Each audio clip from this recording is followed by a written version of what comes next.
itu pasti awet. Jadi kalau standar dari pabrik itu katakanlah 3 tahun, bisa sampai 6 tahun. Jadi memang untuk investasi greenhouse ada yang bilang mahal, ada yang bilang itu relatif.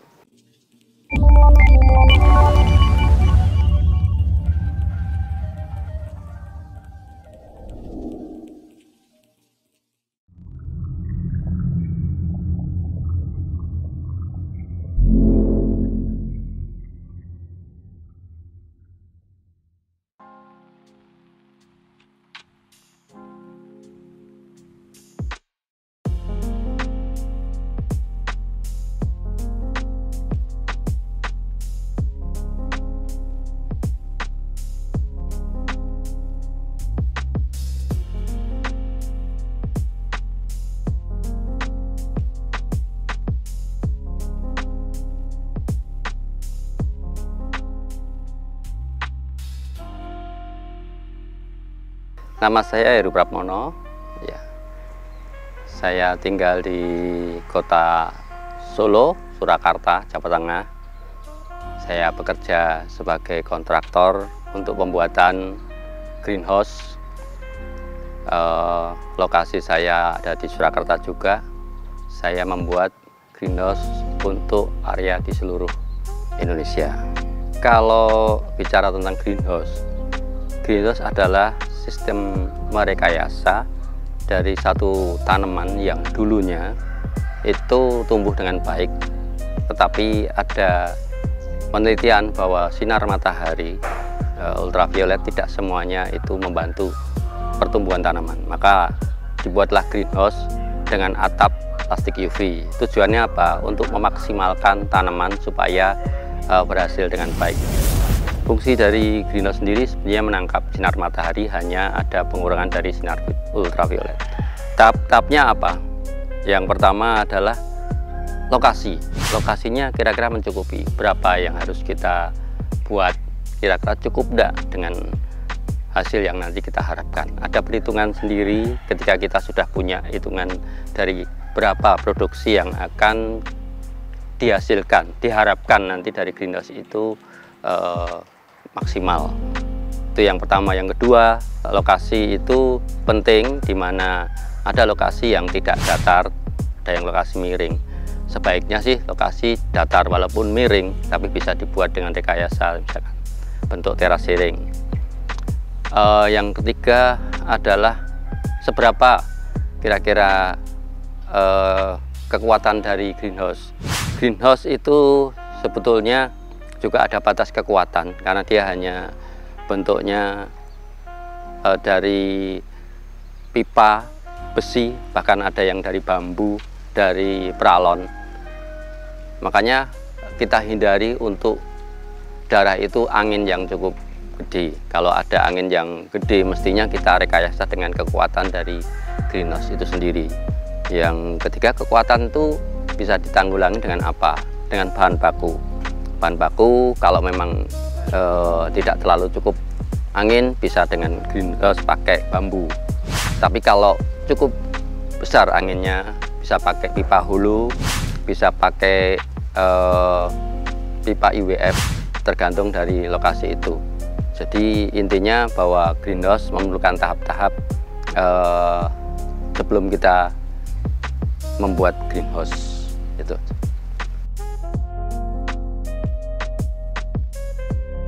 Ya, kalau greenhouse tidak harus luas. Memang luas itu bisa skala industri pertanian, tetapi di rumah-rumah sekarang baru digalakkan ketika tanam di halaman itu memakai greenhouse atau memakai naungan dari UV. Itu sudah cukup untuk memaksimalkan pertanian, terutama di skala rumah tangga.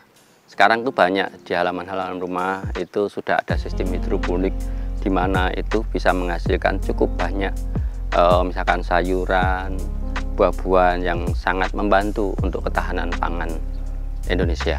Ya, berawal dari rumah tangga itu kalau sudah disukai, dicintai, ternyata menghasilkan, niscaya suatu saat yang dari rumah tangga akan berpindah menjadi sistem produksi yang pertanian industri yang pakai greenhouse yang cukup luas. Berawal dari ini adalah hobi ataupun ikut-ikutan ketika orang menanam hidroponik dengan naungan atap UV yang disebut greenhouse itu. Tapi ketika itu menghasilkan untuk diri sendiri dan ada pihak lain, vendor yang tertarik untuk membeli produk kita, maka niscaya itu akan menarik kita untuk membuat skala yang lebih gede. Hitung-hitungan bagaimana supaya itu imbang atau bahkan menguntungkan ketika kita membuat greenhouse. Yang pertama adalah harus ada yang menampung dulu. Produk yang kita hasilkan, misalkan selada, itu sudah rutin tiap minggu atau tiap bulan itu ada yang nampung. Dari kalkulasi yang nampung akan ketahuan sebenarnya tiap bulan itu berapa yang kita terima dari penjualan selada ataupun pokcoy. Atau dari situ kita akan mulai menghitung kira-kira kalau dibuat greenhouse menguntungkan enggak. Jadi memang untuk investasi greenhouse ada yang bilang mahal, ada yang bilang itu relatif. Ya, semua itu ada pilihan. Ada yang skala ekonomis membuat greenhouse, kalau sudah bisa menguntungkan maka akan ditingkatkan lagi. Jadi kembali kepada kita semua, ada berapa pilihan untuk bisa BEP atau balik modal ketika kita membuat greenhouse. Sebetulnya greenhouse tidak lepas dari sistem pertanian yang namanya hidroponik. Kenapa hidroponik? Ya, karena pertanian hidroponik sebetulnya tidak terlalu tergantung dari tanah yang ada di lokasi dimanapun. Nah, dia menggunakan media tanam yang sudah bernutrisi. Jadi cocok untuk diperkenalkan di masyarakat. Tanaman apa saja sih yang kira-kira bisa ditanam melalui hidroponik? Ada sayuran itu ada kangkung, ada selada, ada pokcoy, bahkan ada tanaman yang cukup menggiurkan yaitu vanili. Kalau buah-buahan bisa stroberi, melon, mungkin ada anggur dan lain sebagainya, bisa ditanam di rumah. Harapan saya bahwa ke depan itu mari kita sama-sama membantu pemerintah dalam meningkatkan ketahanan pangan. Ketahanan pangan tidak menjadi tanggung jawab pemerintah saja, menjadi tanggung jawab kita semua, dari masyarakat, dari RT, RW, bahkan tingkat kelurahan. Maka diharapkan dengan sistem hidroponik yang memakai greenhouse itu diharapkan kita tidak lagi tergantung oleh tanah yang tidak subur, tetapi dimanapun kita punya lahan yang bisa kita tanam, untuk meningkatkan ketahanan pangan. Jadi suatu saat negara Indonesia tidak akan tergantung lagi untuk tanaman, untuk sayuran, untuk buah-buahan dari luar negeri. Ya, greenhouse yang bagus itu sebetulnya simple. Apa? Kuat oleh terjangan angin. Kenapa kuat? Karena pemasangannya sesuai standar. Standarnya seperti apa? Sebetulnya greenhouse itu adalah bentuk ruangan dengan atap UV. Kalau masang UV-nya itu kenceng, maka plastiknya itu kuat. Dan ketika kuat, itu pasti awet. Jadi kalau standar dari pabrik itu katakanlah 3 tahun, bisa sampai 6 tahun. Melihat dari perkembangan tanaman tidak berubah, itu bahkan kadang tidak diganti plastiknya. Yang kedua dari sisi rangka. Kerangka dengan konstruksi yang benar.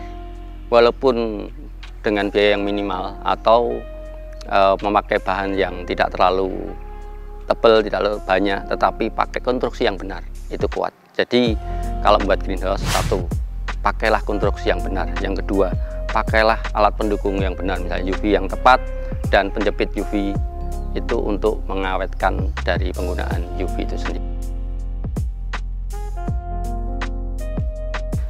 Ya, kalau pembuatan greenhouse itu ada macam-macam yang saya tadi sudah utarakan.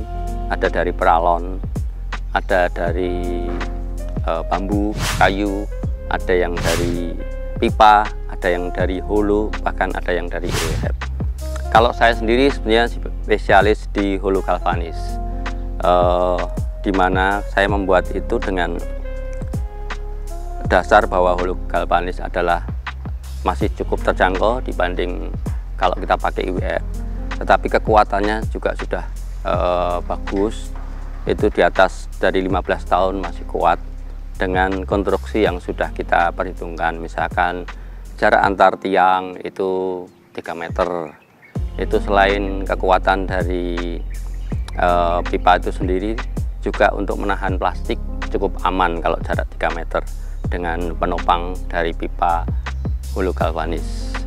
Konstruksi yang baik itu selain menggunakan hulu yang tepat, hulu galvanis ataupun pipa, biasanya awal-awal kita melihat dari tiang dulu. Tiangnya itu kita sering pakai yang ukuran 40 x 60 atau 50 x 50, itu yang ketebalan 1,6 sampai 1,8. Itu cukup kuat untuk menahan dari gempuran angin. Kita memakai penopang antar tiang itu hulu yang 40 x 40, itu ketebalan kira-kira 1,3 1,4 sudah cukup. Sistemnya pakai las. Terus nanti ketika kita masang tiang itu harus ada pakai tulangan beton seperti cakar ayam, itu kita cor di tanah. Yang berikutnya adalah ketika kita masang UV. UV itu harus ditarik dengan kuat supaya kencang. Bisa menggunakan penarikan sistem mesin, pakai track bell ataupun pakai manual, tetapi tetap harus kita ulang supaya itu kencang. Ciri khasnya kencang apa? Tidak ada kerutan. Bisa tidak ada kerutan karena apa? Kita harus memakai spring clip. Tanpa spring clip saya tidak yakin plastik UV bisa kencang. Terus ciri khas plastik UV yang baik itu apa? Ya kalau menurut saya pribadi, kita harus tahu bahwa UV itu bermerek. Bermerek, dijamin oleh pabrik bahwa itu memang plastik ada UV-nya. Kenapa harus bermerek? Karena kalau bermerek otomatis dari pabrik tidak bisa mengeluarkan plastik tanpa standar. Standar baku dari pabrik itu mesti mengacu pada peraturan pemerintah. Jadinya pakailah plastik bermerek dengan protektor yang sudah ditentukan dari pabrik yang sesuai dengan keinginan kita. Ada yang 6%, ada yang 14%. Untuk ketebalan itu ada yang 170 mikron, ada yang 200 mikron. Ketebalan dari plastik UV juga menentukan keawetan. Kalau misalkan di situ tidak ada angin yang cukup gede, mungkin pakai 170 cukup. Tapi kalau pengen lebih kuat karena angin hembusannya tinggi, itu pakai yang 200 mikron. Untuk lebar kita sesuaikan dengan desain dari greenhouse, lebar dari greenhouse yang dibutuhkan. Maka saran saya sudah biasa menggunakan produk plastik merek Jempol. Saya yakini dia selama ini saya gunakan baik dan tanpa rusak, tanpa mengalami kecacatan, dan juga ketika kita menarik plastik itu bisa cukup kencang tanpa kerutan. Kalau greenhouse itu ada berapa macam tipe ya. Ada tipe yang bentuknya hanya segitiga tanpa angin-angin di atasnya. Ada yang segitiga dengan angin-angin atau ventilator di atasnya. Ada yang bentuk lengkung saja tanpa angin-angin. Dan ada yang bentuk kurva itu dengan angin-angin. Bahkan bentuk-bentuk itu semua termasuk bagian dari sebetulnya keuntungan apa sih kalau pakai angin-angin dan tidak pakai angin-angin. Kalau yang sering saya buat, saya kayak yang ada di belakang saya, itu greenhouse dengan ventilator di atasnya. Tujuannya apa? Tujuannya supaya di dalam greenhouse itu lebih dingin. Kalau tertutup maka udara yang panas di dalam greenhouse tidak bisa keluar. Angin yang di bawah itu tidak bisa mengalir. Tapi kalau ada ruang atau celah di atasnya, ada dua kemungkinan. Ketika ada hirupan angin, hembusan angin dari bawah, maka kan dibuang melalui atas. Sebenarnya kalau sudah ada aliran angin di situ terjadi udara penurunan suhu, jadi lebih dingin. Begitu juga ketika ada udara dari atas yang masuk lewat ventilasi, itu juga akan mengembuskan udara. Di situ ada aliran udara yang membuat di dalam greenhouse itu dingin. Selain untuk mendinginkan daripada ruangan greenhouse, Ventilator itu sebetulnya berfungsi sebagai penahan dari ketika ada angin cukup gede, ketika hujan itu, maka hempasan dari angin itu tidak merusak dari plastik UV karena akan dibuang lewat angin. Untuk range-nya kira-kira kalau mau buat greenhouse itu ya di kisaran angka 300.000 per meter, itu pun masih ada tergantung dengan lokasi dan juga harga dari pasaran hulu galvanisnya itu sendiri. Nama saya Heru Prapono, saya dari Manplus Engineering. Saya bergerak di bidang kontraktor untuk pembuatan greenhouse dengan atap UV, dengan dinding pakai insect net, full greenhouse. Jadi tanamannya bisa sistem hidroponik ataupun bisa perpaduan antara hidroponik dan organik. Jadi kalau pengen buat greenhouse silahkan hubungi kami. Nomor ada di bawah ini. Silahkan Manplus Engineering Heru Prapono.